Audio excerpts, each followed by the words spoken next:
Hi there, I'm just green juicing today. I do this about 2 times a week. I like to use kale, collard greens, Swiss chard, turnip greens, mustard greens. Are all in the top #1 category of the best green vegetables for you under the Dr. Furman's nutritional guide and such. Maybe you've seen films like Fat, Sick, and Nearly Dead. It's an awesome documentary to watch. Of course, Forks Over Knives. A lot of people have seen that. Well, I've been juicing. My dad kind of got me into this, and I just pretty much stick to the hardcore ones just because I'm able to drink it like this. However, if you're new to juicing, take this as a base, and then you can add on green apples or grape, cantaloupe, honeydew melon, ginger. You can kind of make. I use bok choy a lot. I grow a lot of the stuff out in my greenhouse, and so. But right now they're regrowing because I kind of juiced them all. So they need another month to do their thing. So this is pretty easy. It's more like juice extraction.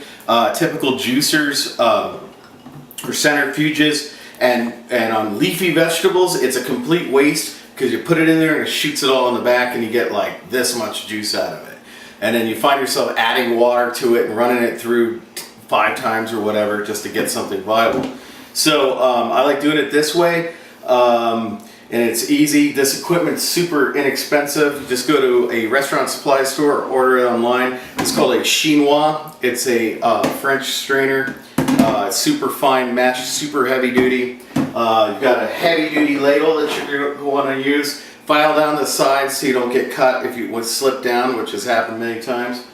And I basically have a catch bowl here for the pulp, which I run through twice. And then I have a simply cut vinegar bottle, a little plastic container for the scooping into that purpose. This only holds about 2 blenderfuls before it starts hitting the business end of this strainer. And then I just decant it into this large container with the lid on it, keep the dust out of it. So here I've got my high-speed blender here. Thing is awesome. And got 2 kinds of kale here, all organic. This is La Cinta kale. It's been farmed in Tuscany for centuries, otherwise known as dino kale. There we go, just kind of chuck it all in there. I like to break it up. I've used other blenders like a Ninja and such, and you have to almost like pre-chop it because you can't get it past the blades on that center piece. So it's much easier. You can almost like just stuff this in there. But don't stuff it. You don't want to pack it in because otherwise your blender may overheat. All blenders have a sensor in there, keep you from killing the engine, and you have to let it cool off for like half an hour before it'll restart. So you just kind of lightly put it in there. All these have been pre-washed through a vinegar water solution with baking soda and then rinsed again. So skip that because that's a nice little prep deal. Half of this is actually just prepping the vegetables. So I've got this.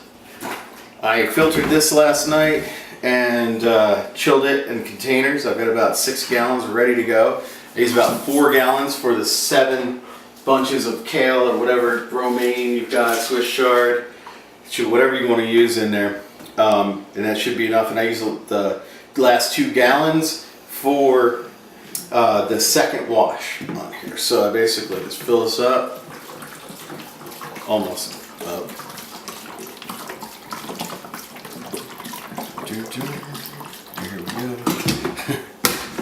This side.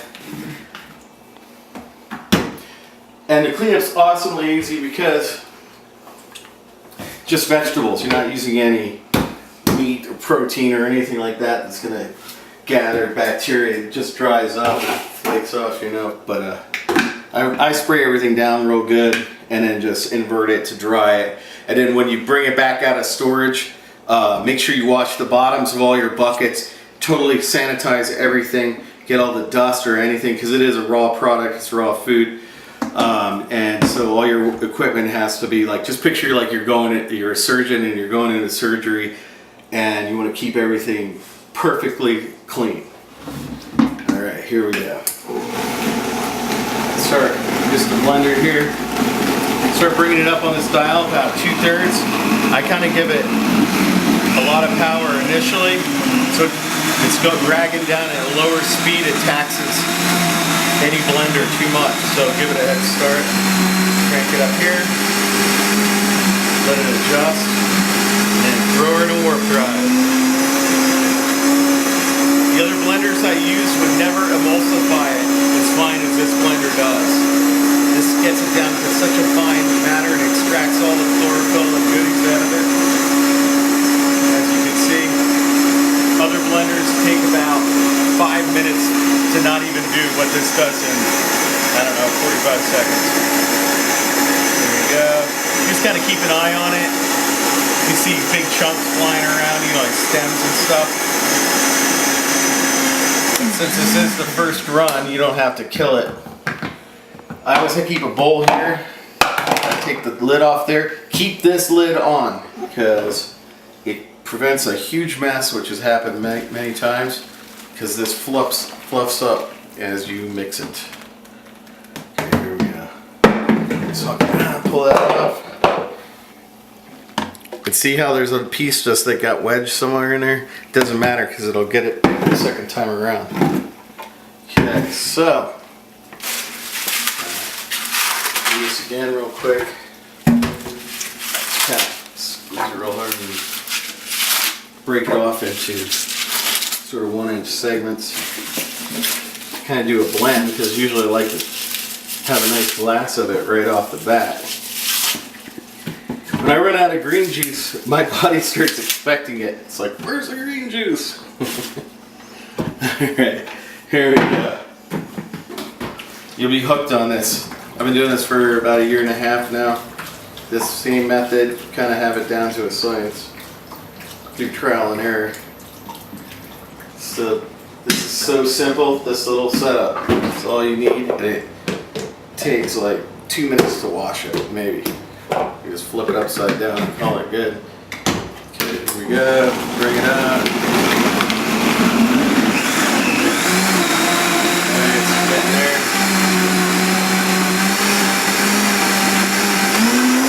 Full speed.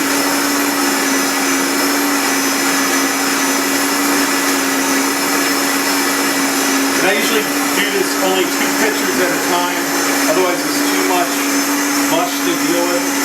Sometimes I do it 1 at a time and push it through real quick, because the second one goes through the gas.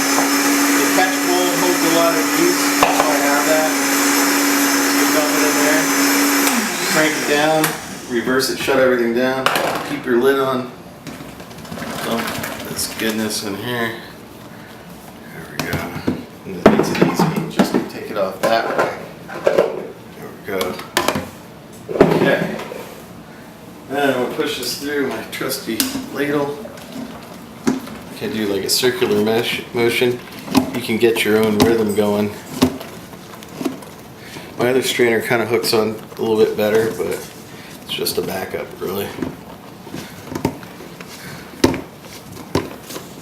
In case it breaks, which will never happen probably.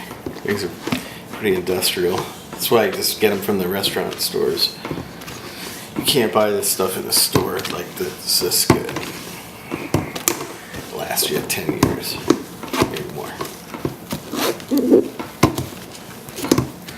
So this pulp I feed to my worms, which they absolutely love. It's already like almost digested for them, and I use that for mulch, for compost for my tomatoes and everything else that I grow. Basil. Thyme, chard, chili pepper plants of every kind. Throwing on the ghost chilies. Okay, here we go. Into the slab bowl. That's why I call it the slab bowl. Okay.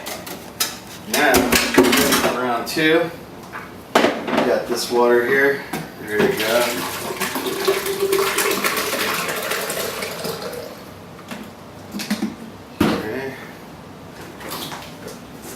Grab some more water out of the fridge. There we are.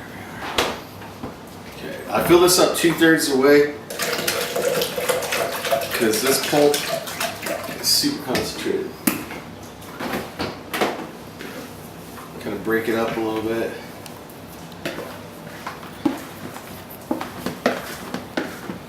This blender gets a massive workout, that is for sure. So I kind of baby it, I guess, a little bit. Couldn't imagine life without. Here we go. And make sure this thing's on super secure, because you'll quickly find out that it'll be a massive mess. Okay, so kind of started off at the slowest. See how it's kind of getting.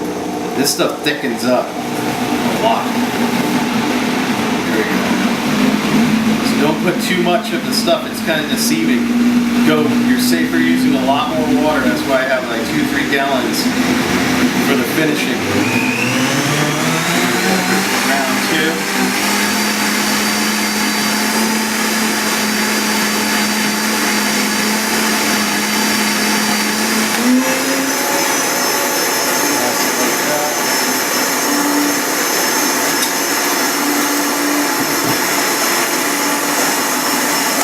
Good. Here we go. Leave the lid on. Throw this baby in here. Okay. Now what I should have done, cant this into this. So I've done this so many times, I'm kind of just renegade this. Look at that delicious stuff. Funny, literally people at the store, the checkout people will say, "Is that for your turtles or for you?" And I'm like, "It's for me." People think I'm nuts. But, you know, gives you vitality, health, good fight against cancer and such, free radicals. This stuff is just loaded with goodness. Taking vitamin pills. It's kind of lame when you can get the real stuff. And you know how it was prepared. Especially if you grow it yourself, then you know exactly. So you don't have pesticides on it and such. I try not to buy stuff from Mexico, so they probably feed the plants sewage water and such. There we go. Alright. So now we're going to make the mix here. I always do this over thing, but I want my bag. Okay, here we go. Alright, so this little mix works great. And then when you throw some ice cubes to this delicious elixir. Mmm!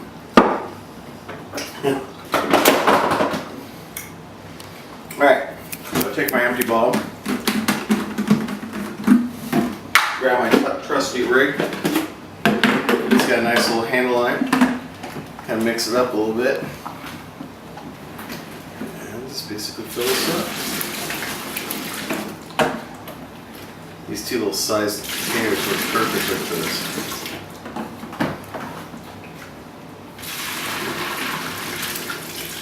You want to drink them as fast as possible, of course. I even bring this stuff camping with me. Alright, well, here we go. Tasty green juice.